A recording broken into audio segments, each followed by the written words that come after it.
কাকলি পড়াও। অন্য কেউ পড়াচ্ছে। আরে পড়াও, অল্প পড়াও না। সবাই পড়াবে আজকে অল্প, অল্প করে পড়াও। আমি আছি তো, পড়ো। প্রাণীদেহে সাড়া প্রদান এবং রাসায়নিক সমন্বয় হরমোন। পড়ো।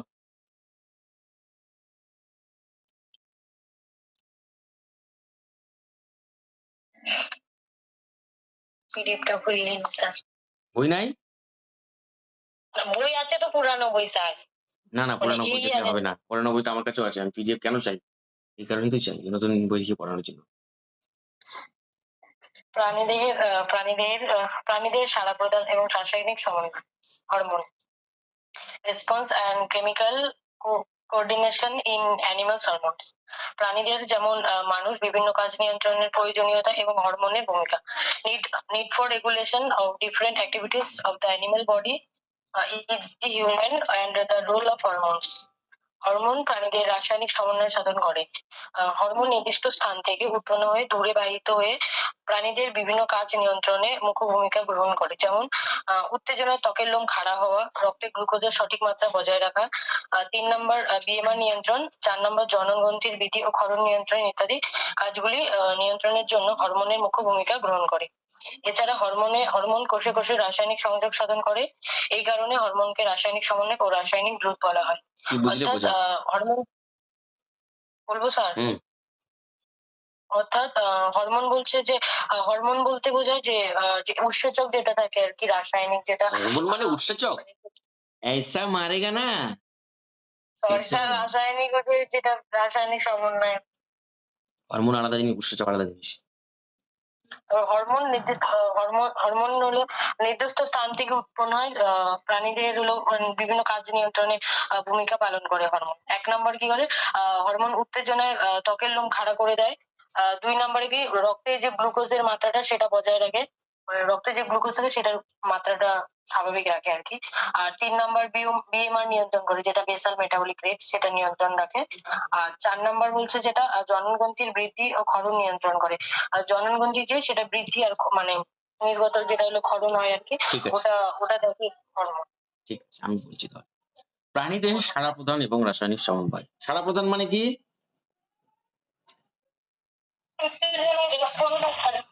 সাড়া দেওয়া। ডাকলাম, "কাকলি, হ্যাঁ স্যার।" সাড়া প্রদান। তাহলে আমরা কি জানি যে সাড়া প্রদানে আমাদের দেহে কোন তন্ত্র অংশগ্রহণ করে? বলো। অবশ্যই স্নায়ুতন্ত্র। কিন্তু শুধু স্নায়ুতন্ত্র বলতে পারো না তুমি। কারণ হরমোনও কিন্তু সাড়া প্রদান করে। এটাই মজার বিষয়। সেজন্য স্নায়ুতন্ত্র আর হরমোন একসাথে এখানে দিয়েছে ক্লাস 10 এ। আর বাকি সমস্ত ফিজিওলজিক্যাল পার্ট গুলোর স্টাডি 9 এ দিয়েছে। Response and chemical coordination in animal. রেসপন্সও করতে সাহায্য করে এবং কেমিক্যাল কোঅর্ডিনেশন করতেও সাহায্য করে। কোঅর্ডিনেশন মানে কি? সমন্বয় সাধন করা।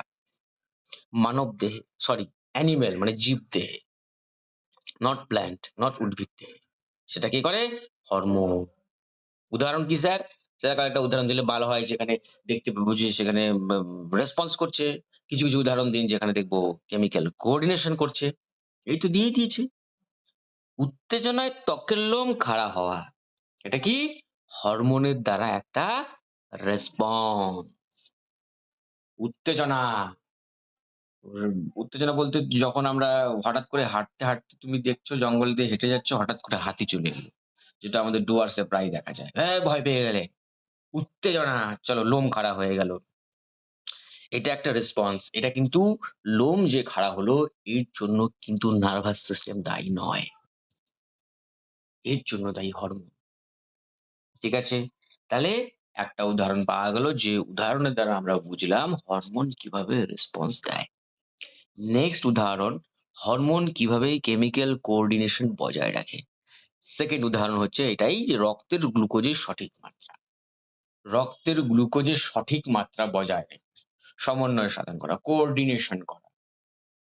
তো আমরা যখন হাঁটি, হাত পায়ের একটা কোঅর্ডিনেশন আছে। কোঅর্ডিনেশনটা যদি একটু ভুলভাল হয়ে যায় তাহলে আমরা পড়ে যেতে পারি। কোঅর্ডিনেশন সবকিছু সমন্বয়, হাত পায়ের মধ্যে একটা সমন্বয় সাধন করছি, চলাফেরা করতে সাহায্য হচ্ছে, হাঁটতে সাহায্য হচ্ছে। কোঅর্ডিনেশন না হলেই গন্ডগোল। রক্তে গ্লুকোজের মাত্রার কোঅর্ডিনেশন হচ্ছে না, নর্মাল ভ্যালু 80 থেকে 120 মিলিগ্রাম পার ডেসিলিটার হচ্ছে না, তাহলেই গন্ডগোল। তাহলেই সেই অতিরিক্ত গ্লুকোজ সবকিছু খারাপ করবে, সব তন্ত্রে এফেক্ট করবে, চোখ খারাপ করবে, কিডনি খারাপ করবে, নার্ভ খারাপ করবে। তাহলে এটা হচ্ছে একটা কেমিক্যাল কোঅর্ডিনেশন কিভাবে করে হরমোন সেটার উদাহরণ। কে করে এই রক্তে গ্লুকোজের মাত্রা বজায় রাখতে? প্যানক্রিয়াস থেকে হরমোনকরণ হয়, কি নাম? ইনসুলিন। ইনসুলিন। সেই ইনসুলিনটা করে। 3 নম্বর উদাহরণ বিএমআর নিয়ন্ত্রণ। বিএমআর একটা শরীরের শারীরবৃত্তীয় প্রক্রিয়া। এটা তাহলে রেসপন্সের আন্ডারে পড়বে না কেমিক্যাল কোঅর্ডিনেশনের আন্ডারে পড়বে? বিএমআরটা হুম অবশ্যই কেমিক্যাল কোঅর্ডিনেশনের মধ্যেই পড়বে, কারণ বিএমআর একটা বেসাল মেটাবলিক রেট। হ্যাঁ, শরীরের বিপাক ক্রিয়াগুলো যে ঘটে সেটাকেই বলা হয়। সেটা অবশ্যই কেমিক্যাল কোঅর্ডিনেশনে সাহায্য করছে। বিএমআর নিয়ন্ত্রণ কোন হরমোন করে? থাইরয়েড হরমোন করে। জনন গ্রন্থির বৃদ্ধি, ক্ষরণ, নিয়ন্ত্রণ ইত্যাদি কাজগুলির হচ্ছে দেখে পড়ছি তো, নিয়ন্ত্রণের জন্য হরমোনের মুখ্য ভূমিকা পালন করে। অবশ্যই জনন গ্রন্থির বৃদ্ধি হচ্ছে, ক্ষরণ হচ্ছে, বিভিন্ন হরমোন ক্ষরণ হচ্ছে। এই যে ছেলেদের ক্ষেত্রে টেস্টোস্টেরন জনন গ্রন্থি থেকে ক্ষরণ হয়, মেয়েদের ক্ষেত্রে ক্ষরণ হয় এস্ট্রোজেন, প্রোজেস্টেরন। এই হরমোনগুলো কেমিক্যাল কোঅর্ডিনেশন নিয়ন্ত্রণ করছে, রেসপন্সও কিন্তু নিয়ন্ত্রণ করছে। একটা মেয়ে একটা ছেলের কাছে একটা হেল্প চাইলো, এই শোন টিউশনে, এই শোন আমাকে নোটটা দিতে পারবি? সেখানে একটা রেসপন্স ছেলের মধ্যে পাওয়া যাবে। একটা মেয়ে একটা মেয়ের কাছে যদি বলে আমাকে এই নোটটা দিতে পারবি? ২ জায়গায় আলাদা রেসপন্স দেখতে পাবি কিনা?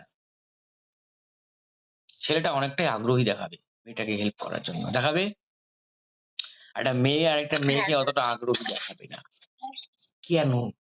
তাহলে এখানে কি বুঝলি? এখানে একটা রেসপন্স কিন্তু নিয়ন্ত্রণ হচ্ছে। কিসের জন্য? স্নায়ুতন্ত্র না। স্নায়ুতন্ত্র যদি এখানে নিয়ন্ত্রণ করতো সেই রেসপন্সটা, স্নায়ুতন্ত্র অবশ্যই "ওই আমাকে হেল্পটা করবি রে?" আওয়াজটা অবশ্য স্নায়ুতন্ত্রের কানের মাধ্যমেই গেল। কিন্তু এই রেসপন্স "হ্যাঁ, বল, বল, বল কি করতে হবে? শুধু বল শুধু কি করতে হবে?" ছেলের মধ্যে একটা। মেয়েদের ক্ষেত্রে কি? "হ্যাঁ, হ্যাঁ, যা হেল্প করবো তোকে পরে, পরে বলিস এখন ব্যস্ত আছি।" তাহলে এই যে রেসপন্স এর মধ্যে পার্থক্য, এটা হরমোন জনিত। ছেলের রেসপন্সটা আসলো টেস্টোস্টেরন হরমোন থেকে, আর মেয়ের রেসপন্সটা আসলো মেয়েরা যেভাবে চিন্তা করে এস্ট্রোজেন, প্রোজেস্টেরনের জন্য। তাহলে এইখানে আমি এই উদাহরণটা দিয়ে এটাই বোঝানোর চেষ্টা করলাম যে এই জননগ্রন্থির হরমোনগুলো কিভাবে রেসপন্সে সাহায্য করে। ক্লিয়ার তো? এছাড়া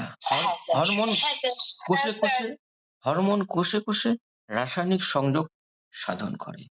অবশ্যই করছে কোষে রাসায়নিক সংযোগ সাধন, তো থাইরয়েড হরমোন যদি না যায় কোষে বিপাক ক্রিয়াই হবে না। এই কারণে হরমোনকে রাসায়নিক সমন্বয়ক বা রাসায়নিক দূত বলা হয়। দূত কি? যে এক রাজার দূত আরেক রাজাকে গিয়ে বলল, আমার রাজা আমাকে পাঠিয়েছে আপনাকে এই চিঠিটা দিতে। কি লেখা আছে এই চিঠিতে? আমার রাজা বলেছেন যে আপনারা আপনাকে আমার রাজার কাছে সারেন্ডার করতে হবে, নয়তো আমরা ১ সপ্তাহের মধ্যে যুদ্ধ করতে আসতে পারি। দূত পাঠান। এরকম হরমোন দূত হিসেবে কাজ করে। এক জায়গায় ক্ষরণ হয়, আরেক জায়গায় গিয়ে কাজ করে। থাইরয়েড হরমোন ক্ষরণ হয় থাইরয়েড গ্রন্থি থেকে, যেটা আছে আমাদের গ্রীবাদেশে, তাই না? গলা। গিয়ে কাজ করে কোষে। ইনসুলিন ক্ষরণ হয় অগ্নাশয়ে। সারা শরীরের রক্তের উপর একটা কাজ। দূত এজন্য বলা হয় রাসায়নিক দূত, রাসায়নিক সমন্বয়ক। ক্লিয়ার? হরমোনকে কেন আমরা প্রাণীদের সাড়া প্রদানে পড়ছি, ক্লিয়ার হলো? সাড়া প্রদান এবং রাসায়নিক সমন্বয়ক। হরমোন কিন্তু সাড়া প্রদানও করতে সাহায্য করে এবং রাসায়নিক সমন্বয় হিসেবে তো কাজ করে। এটা কি করে করবে? ১ মিনিট দাঁড়াও তো।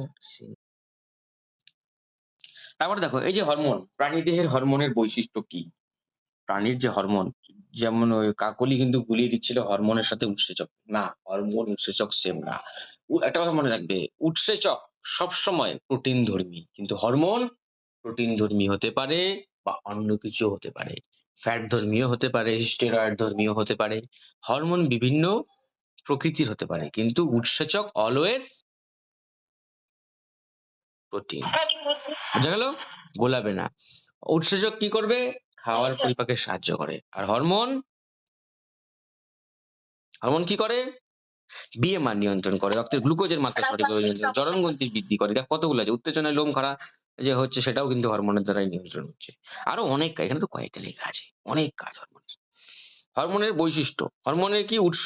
সবসময় অন্তঃক্ষরা গ্রন্থি। অন্তঃক্ষরা মানে কি? নালাবিহীন সরাসরি রক্তে মিশবে। গ্রন্থি দুই প্রকারের, অন্তঃক্ষরা আর বহিঃক্ষরা। বহিঃক্ষরা আর অন্তঃক্ষরার মধ্যে পার্থক্য কি? বহিঃক্ষরা মানে যে গ্রন্থি থেকে সেই গ্রন্থির নিঃসৃত রস কোন একটা নালীর মাধ্যমে বেরিয়ে আসবে,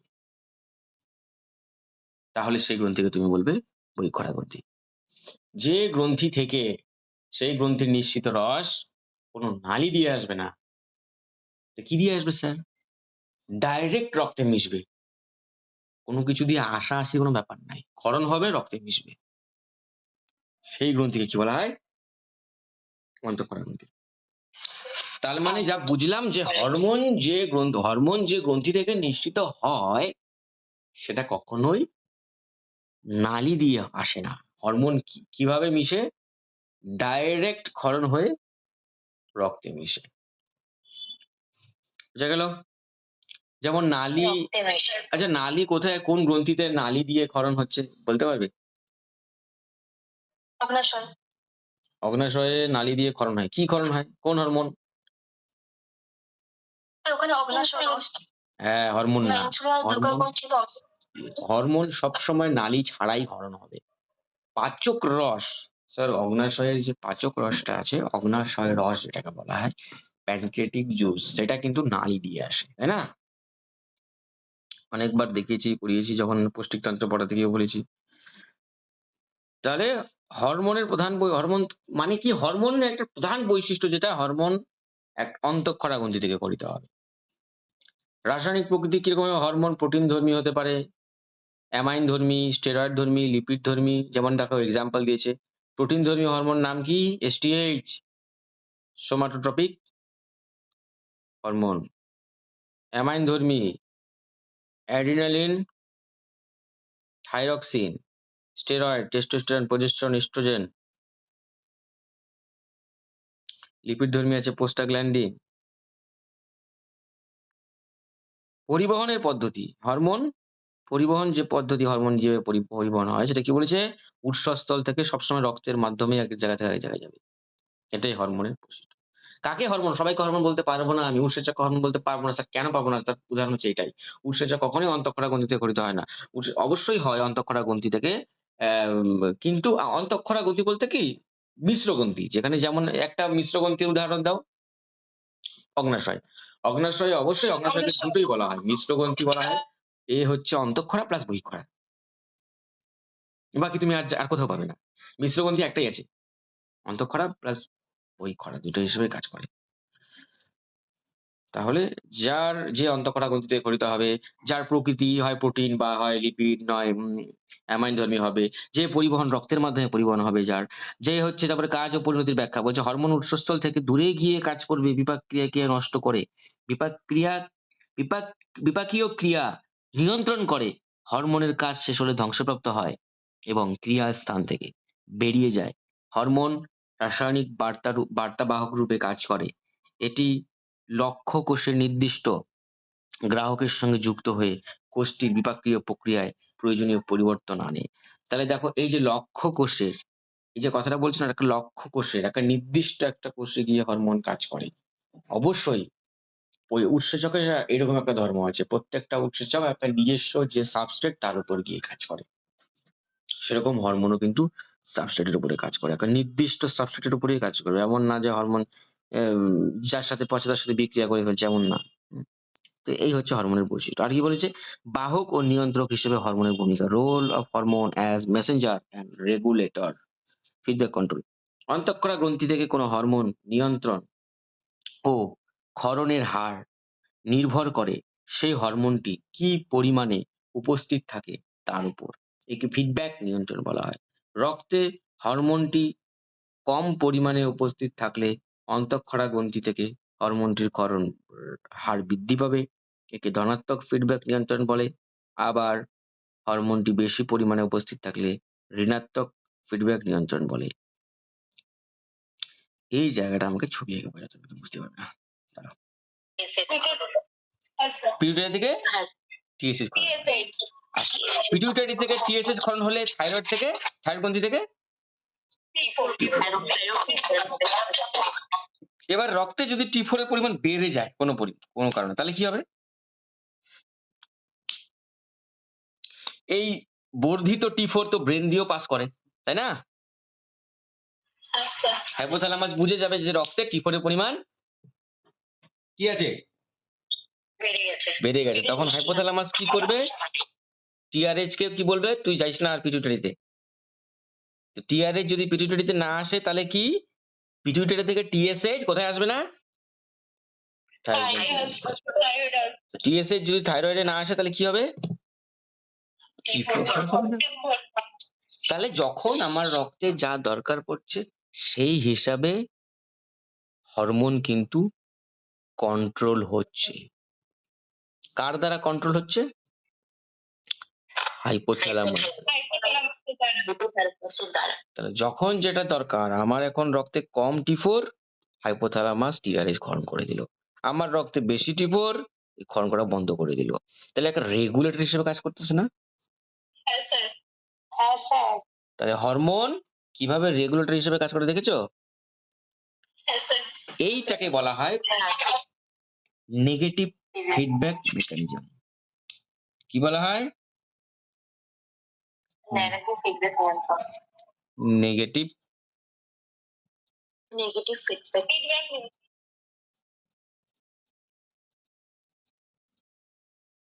নেগেটিভ কেন? রক্তের পরিমাণ কম। আচ্ছা এইভাবে করে বুঝো, নেগেটিভ লোকরা সবসময় না করে না, না না না না না না না পারবো না বলে না, ওই রকম ব্যাপার মনে করো। যখন T4 বাড়ে তখনই হাত ধরে তাড়াতাড়ি তাড়াতাড়ি তাড়াতাড়ি তাড়াতাড়ি কর তাড়াতাড়ি কর তাড়াতাড়ি কর তাড়াতাড়ি তাড়াতাড়ি টিআরএইচ বের করতে দিবে। T4 যে বেড়ে যায়, না না না দরকার না দরকার নেই। এভাবে করে মনে রাখবি। কেন নেগেটিভ? কারণ এখানে একটা টেন্ডেন্সি থাকে, না না করার একটা টেন্ডেন্সি থাকছে, না না না না দরকার না দরকার না। পজিটিভ ফিডব্যাক কি জিনিস? পজিটিভটা এই উদাহরণ দিলে বুঝবে না, এখানে কাজই করে না পজিটিভ মেকানিজম। পজিটিভ মেকানিজম অন্য জায়গায় কাজ করে। পজিটিভ মেকানিজমটা কি হয়? যখন ইউটেরাস থেকে, যখন কি হয় এখানে কি এই যেমন দুয়াস এই তো বৃদ্ধি করে থাকে। এখানে উদাহরণ দেওয়া নাই, দেওয়া আছে কি?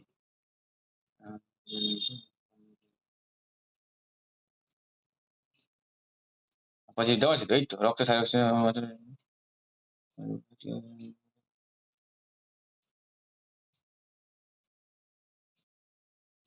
ও আচ্ছা, যদি এটা ভুল, পজিটিভ নিয়ন্ত্রণ এটাকে বলে না।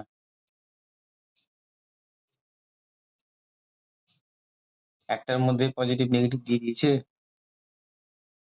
ভুল দেওয়া আছে। কিন্তু তোমাদের সিলেবাস হিসেবে মনে হয় এটুকুই বলতে হবে।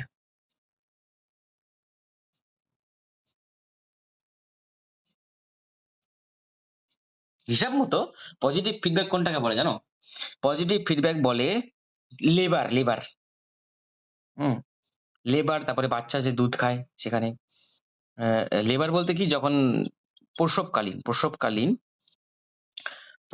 ব্যথা উঠে, তো প্রসবকালীন পিটুইটারি থেকে না, পস্টেরিয়র পিটুইটারি থেকে একটা হরমোন ক্ষরণ হয়। কি নাম?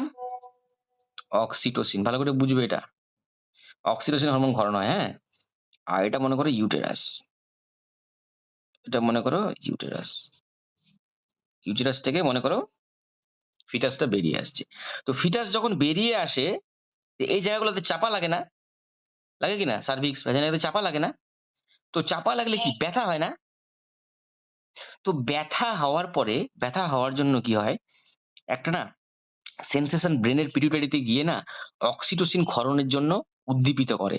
আর সেই অক্সিটোসিনটা যদি আসে পিটুইটারি থেকে, যত বেশি অক্সিটোসিন আসবে তত কি হবে, এই ফিটাসটা যে বেরোচ্ছে না যে রাস্তা দিয়ে, ওটা তত প্রসারণ হবে। কি হবে? প্রসারণ হবে। এবার একটু যদি প্রসারণ হয় তাহলে কি ফিটাসটা আরো নেমে আসবে। আরো নেমে আসলে মাথাটা মনে করে এখানে চলে এলো, তাহলে আবার এই ধাক্কা লাগবে না ওয়ালের সাথে? হ্যাঁ স্যার লাগবে। আবার ব্যথা লাগবে, আবার ব্যথার সেন্সেশনটা অক্সিটোসিনে যাবে পিটুইটারিতে, পিটুইটারি থেকে আবার অক্সিটোসিন আসবে। অক্সিটোসিন এসে কি করবে? এবার এই জায়গাটার প্রসারণ ঘটাবে। প্রসারিত হবে। হ্যাঁ, আবার মাথাটা নামলো, আরো ব্যথা। ও মা গো! ঠিক আছে? এই ব্যথা গেল আবার গেল ব্রেনে। তাহলে এখানে কি না করার কোনো ব্যাপার আছে? যে আসিস না অক্সিটোসিন। যত ব্যথা না স্যার। তত অক্সিটোসিন। যত ব্যথা তত অক্সিটোসিন। এখানে কি না এখানে কি না ব্যাপারটা আসছে? না স্যার। এটাকেই বলে পজিটিভ ফিডব্যাক। তোমাদের না বইতে এটা ভুল দেওয়া আছে। পজিটিভ ফিডব্যাক, নেগেটিভ ওই থাইরয়েড দিয়েই বলে দিয়েছে। কিন্তু এটা না। যদিও তোমাদের এটা নার্সিং এ যেয়ে উঠে যাবে দেখবে পজিটিভ এর জায়গায় শুধু নেগেটিভ এর জায়গায় থাইরয়েডটা পড়বে আর পজিটিভ এর জায়গায় লিভার পড়বে। বাচ্চা দুধ খায়, সেখানে স্যার কিভাবে পজিটিভ কাজ করে? দেখো, বাচ্চা যখন ব্রেস্ট রাখতে হবে। বাচ্চা যখন নিপল সাক করে তখন একটা সেনসেশন যায় ব্রেনে। কোথায় যায়? ব্রেনের পিটুইটারিতে যায়। ব্রেনের পিটুইটারি, এটা মনে করো অগ্র পিটুইটারি, পশ্চাৎ পিটুইটারি। কি থাকে? কোন হরমোন থাকে সেখানে? অক্সিটোসিন হরমোন থাকে।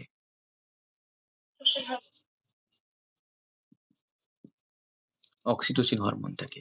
তারপর অ্যান্টেরিয়র পিটুইটারি থেকে প্রোল্যাক্টিন হরমোন ক্ষরণ হয়, এসব দুধের জন্য, দুগ্ধ ক্ষরণের জন্য দায়ী। তো অক্সিটোসিন হরমোন সাহায্য করে ওই নালীগুলো প্রসারিত হয়ে যেন দুধটা বেরিয়ে আসে। আর প্রোল্যাক্টিন হরমোন দায়ী হচ্ছে দুগ্ধ ক্ষরণের জন্য। তো বাচ্চা যত বেশি নিপল সাক করবে তত বেশি উদ্দীপনা যাবে এই প্রোল্যাক্টিন হরমোনের ক্ষরণের জন্য। অক্সিটোসিন ও প্রোল্যাক্টিন দুজন মিলে হেল্প করে বাচ্চা যে দুধ খায়। তাহলে এখানে না করার ব্যাপার নাই। বাচ্চা যত বেশি দুধ খাওয়ার চেষ্টা করবে তত বেশি দুগ্ধ ক্ষরণ হবে। এখানে কি নানা ব্যাপার আছে যে না বাচ্চার পেট ভরে গেছে আর দরকার নেই এমন কোনো ব্যাপার আছে কি? বাচ্চার যখন পেট ভরে যাবে, বাচ্চা ছেড়ে দেবে, বাচ্চা আর খাবে না, তখন আর বেরোবে না। তো এই জায়গাগুলোকে বলে পজিটিভ ফিডব্যাক নিয়ন্ত্রণ। ঠিক আছে? কিন্তু তোমাদের বইতে একটার মধ্যেই নেগেটিভ পজিটিভ বলে দিয়েছে। যাই হোক, আমিও তাহলে আর এটাই বোঝাই যা লেখা আছে।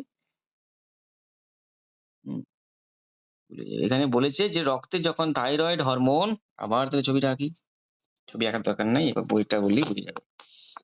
পজিটিভে কি লেখা আছে? রক্তে যখন থাইরক্সিন হরমোনটির মাত্রা হ্রাস পেয়ে যায় তখন হাইপোথ্যালামাস উদ্দীপিত হয়, টিআরএইচ ক্ষরণ বৃদ্ধি পায়। এর ফলে অগ্র পিটুইটারি উদ্দীপিত হয় এবং অধিক মাত্রায় টিএসএইচ ক্ষরণ হয়। এই হরমোনটি থাইরয়েড গ্রন্থিকে উদ্দীপিত করে। মানে যখন এরা বলতে চাচ্ছে যখন রক্তে T4 কমে যাবে তখন কি হবে? হাইপোথ্যালামাস থেকে টিআরএইচ আসবে আর ইনসুলিন থেকে টিএসএইচ আসবে। মানে আমার চাই দেওয়া হোক পজিটিভ ব্যাপার না একটা, চাই দেওয়া হোক, নিব, পজিটিভ ব্যাপার। এটা কখন হবে? যখন রক্তে কমবে না বাড়বে? কমবে। দেখো আবার নেগেটিভে কি বলেছে? বলেছে যখন হরমোনের, এখানে চিকেন নিতে হবে, যখন রক্তে থাইরক্সিন হরমোনের মাত্রা বৃদ্ধি পায়, হাইপোথ্যালামাস অবদমিত হয়, বলে টিআরএইচ ক্ষরণ আর হ্রাস পায়। এর ফলে অগ্র পিটুইটারি টিএসএইচ নিঃসরণ হার কমে যায়। মানে এখন বেড়ে গেছে, আর চাই না, বন্ধ কর, টিআরএইচ বন্ধ কর। টিআরএইচ বন্ধ হলে টিএসএইচ বন্ধ হয়ে যাবে। টিএসএইচ বন্ধ হলে T4 বন্ধ হয়ে যাবে। T4 মানে থাইরক্সিন। এটাকে বলছে নেগেটিভ। কিন্তু এই এক্সাম্পল পুরোপুরি ভুল। দুটোই নেগেটিভ এর আন্ডারে পড়ে। তোমরাই পড়বে যখন আবার নার্সিং এ উঠে যাবে, জিএনএম ফার্স্ট ইয়ার হরমোনের চ্যাপ্টারে পড়বে। যাই হোক, এটাই যেহেতু সিলেবাসে যা আছে তাই পড়তে হয় মোট কথা। বেশি দেয়নি। এটা দিয়ে তোমাদের বোঝানোর চেষ্টা করেছে। ক্লিয়ার? এই পজিটিভ এবং নেগেটিভ পড়ে আমায় বলো তো বুঝতে পারছো কিনা? 1 মিনিট সময় দিলাম। কি? নিঃসরণ হবে না। আর টিএসএইচ যদি নিঃসরণ না হয় তাহলে থাইরয়েডে আসার চান্স নাই টিএসএইচ এর। না আসলে T4 ও ক্ষরণ হবে না। এটাকে বলছে নেগেটিভ, যে না আসিস না, টিআরএইচ রক্তে বেড়ে গেছে মানে না, এটাই নেগেটিভ। নাই মানে হ্যাঁ আয়, এটাই পজিটিভ। ঠিক আছে? ক্লিয়ার? হ্যাঁ স্যার। এবার শোনো মনোযোগ দিয়ে। হ্যাঁ বলো। হ্যাঁ স্যার, এই যে এখানে যে লাইনটা আছে 12 পেজে সবার নিচের দিকে, হুম। যেসব গ্রন্থির ক্ষরণ গ্রন্থির বাইরে নিঃসৃত হয় না, গ্রন্থি থেকে সরাসরি রক্তে মিশে যায়। মানে স্যার গ্রন্থি থেকে নিঃসৃত হয় গ্রন্থির ভিতরে রক্তে মিশে যায় নাকি স্যার? ইয়েস, একদম ঠিক বলেছো। দেখো যেমন যেমন অগ্ন্যাশয় একটা গ্রন্থি, হ্যাঁ, এইরকম হয় অগ্ন্যাশয় গ্রন্থি। অগ্ন্যাশয় গ্রন্থির মধ্যে না এরকম আইলেটস অফ ল্যাঙ্গারহ্যান্স থাকে। আইলেটস অফ ল্যাঙ্গারহ্যান্স এর মধ্যে আবার বিটা কোষ থাকে। সেই বিটা কোষ থেকে কি ক্ষরণ হয়? ইনসুলিন ক্ষরণ হয়। তাহলে এইটা মনে করো বিটা কোষ, এটা মনে করো বিটা কোষ। তো আমরা তো জানি যে এটা একটা বিটা কোষ। প্রত্যেকটা কোষে কোষে রক্তবাহ যায় কিনা খাওয়ার এবং অক্সিজেন নিয়ে? হ্যাঁ স্যার। হ্যাঁ, তো বিটা কোষের মধ্যেও যে রক্তবাহটা খাওয়ার এবং অক্সিজেন নিয়ে গেছিল, সেই রক্তবাহই বলে, "দে রে ভাই দে, কি হরমোন আছে দে, আমি নিয়ে যাই।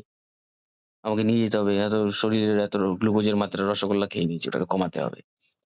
কিন্তু এই অগ্ন্যাশয়ের মধ্যেই মাঝামাঝি একটা নালী আছে, মনে পড়ে? এইরকম একটা নালী আছে। নালীটার নাম কি? উইটস্রাম নালীটা। হ্যাঁ, উইটস্রাম নালীটা। এটা দিয়ে কি ক্ষরণ হয়? অগ্ন্যাশয় জুস। এটা কোথায় গিয়ে ওপেন হয়? ডিওডিনাম, মনে পড়ে? এরকম ডিওডিনাম। এদিক দিয়ে তুমি এদিক দিয়ে তুমি খাবার খেয়েছো, এই যে খাবারের বোলাস, খাবারের দলাটা নামতেছে, এখান থেকে অগ্ন্যাশয়ের রস আসলো নালীর মাধ্যমে খাওয়াটাকে পাচিত করছে। তাহলে দেখো এই একটাই অগ্ন্যাশয়, এর মধ্যে নালীর মাধ্যমে অগ্ন্যাশয়ের রস বেরোচ্ছে, কিন্তু ছোট ছোট ছোট ছোট রক্তবাহের মাধ্যমে ইনসুলিন গ্লুকাগন ক্ষরণ হচ্ছে। সেজন্য এই অগ্ন্যাশয় গ্রন্থিকে কি বলা হয়? মিশ্র গ্রন্থি। মিশ্র গ্রন্থি। ক্লিয়ার? হ্যাঁ স্যার। এবার যেটা খুব জরুরি এবং ইম্পর্টেন্ট, যে তোমাদের কাজ দেব, প্রত্যেকের করা চাই। এই কাজটা যদি করে নিয়ে আসো তাহলে খুব ভালো বুঝতে পারবে। উদ্ভিদ হরমোন প্রাণী হরমোনের পার্থক্যটা দেখে নেবে, যদিও উদ্ভিদ হরমোন আমাদের এখনো পর্যন্ত হয়নি। মানব দেহের অন্তঃক্ষরা গ্রন্থি এবং তার থেকে যে হরমোন ক্ষরণ হয় তার কাজ, এটা তোমরা পড়ে আসবে। না পড়ে আসলে এটা আমি ডাইরেক্ট পড়াতে পারতাম, কিন্তু মনে রাখবে সবসময় কিছু কিছু জিনিস ভালো বুঝবে তখনই যখন তুমি অলরেডি বাড়ি থেকে পড়ে আসবে। তো সেটার মধ্যে একটা জিনিস হচ্ছে এটা, তোমাদেরকে আমি কাজ দিলাম মানব দেহের অন্তঃক্ষরা গ্রন্থি এবং তার থেকে ক্ষরিত হরমোন। এইখান থেকে বেশি দিব না, এই চার্ট যেখানে শেষ হচ্ছে নিঃসরণে সাহায্য করে থাইরয়েড গ্রন্থির আগে পর্যন্ত, এই চার্ট পর্যন্ত তোমরা পড়ে আসবে। কোন হরমোন কোথা থেকে ক্ষরিত হচ্ছে, কাজ তো মনে হচ্ছে না, হ্যাঁ, মানব দেহের ভূমিকা কি, পড়ে আসবে। স্যার তাহলে পরের দিন ভালো বুঝবে। বলো। বললাম যে কত অব্দি বললেন, আমার নেটওয়ার্কের প্রবলেমের জন্য শুনতে পাইনি। এই যে